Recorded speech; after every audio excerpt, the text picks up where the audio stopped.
of us, I wished he was dead. And right then, I was praying for it. Me hands stunk of meat. I made fists of them hard and flat as sawed beef shanks.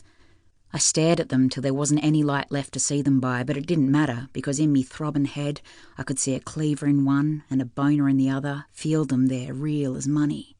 Sat gripping them imaginary things so long me arms cramped up and I had to come out in the night air before I keeled over again.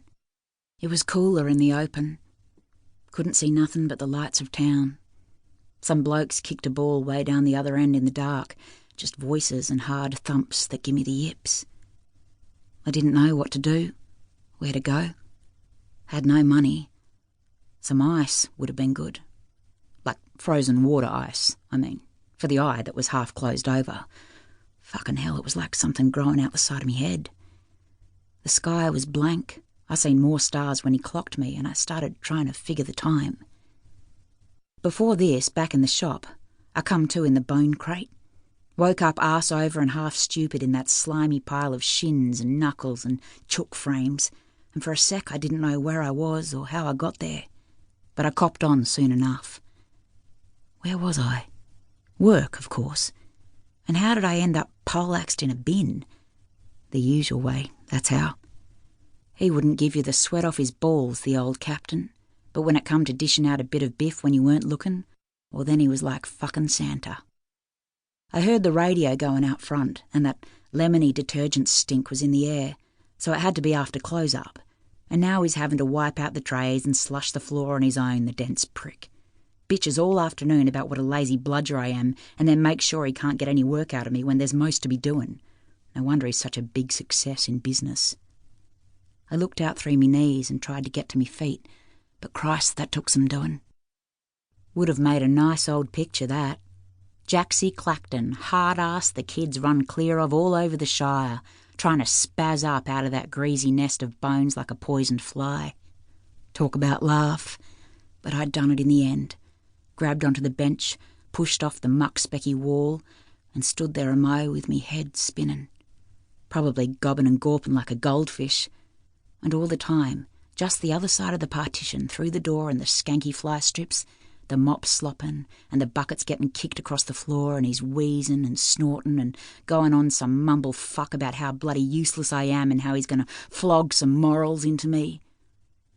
And in me mind right then I was already gone, up the street and shot through clean. But it's like I was doing everything half speed, pissing off in slow motion. And any second he's going to come through the door and get me by the ear and give me a couple more to be going on with. So I told myself to harden up and get a wriggle on, to get me apron undone and kick off them stupid butcher boots. Not real easy, any of that, not with a woozy head and sausage fingers. But I got 'em off and grabbed me Vans and the skateboard by the back door and sleazed away quiet. Outside the air was warm and the day nearly done. I peered up the street through the shadows, and just to squint that tiniest bit hurt to the living fuck. When I touched me face it felt like a punkin full of razor blades. And I should have been relieved I was out and away, but I had nowhere to go. All I wanted was a bag of peas on my face and a bed to lay on. But it wouldn't be safe to go home till Wankbag was fully rummed up, which took some doing. He was pissed all day at work, that was just him regular. Getting himself totally off his tits, that was a few hours hard relaxing. After a shit and maybe a shower, rip his eye patch off and just sit there in his jocks, his empty socket sucked into a cat's ass squint. Grab a 2-litre bottle of Coke from the fridge, tip half down the sink and fill it back up with Bundaberg rum. No point me going home till he got his medicine down. He'd stagger round a bit, park himself here and there, in the shed, or out the patio looking at the paddocks and the train tracks. Mostly, he ended up in that big rocking TV chair, passed out blind, lights on, curtains open, snoring hard enough to rattle the glass. Made it simple to figure out when to make your move. Pull up outside in the dark street, suss him through the window, watch to see he's out properly, then go in the back way. Take your chance in the kitchen and get to your bedroom fast. Lock the door, shove the desk in front and let him sleep it off.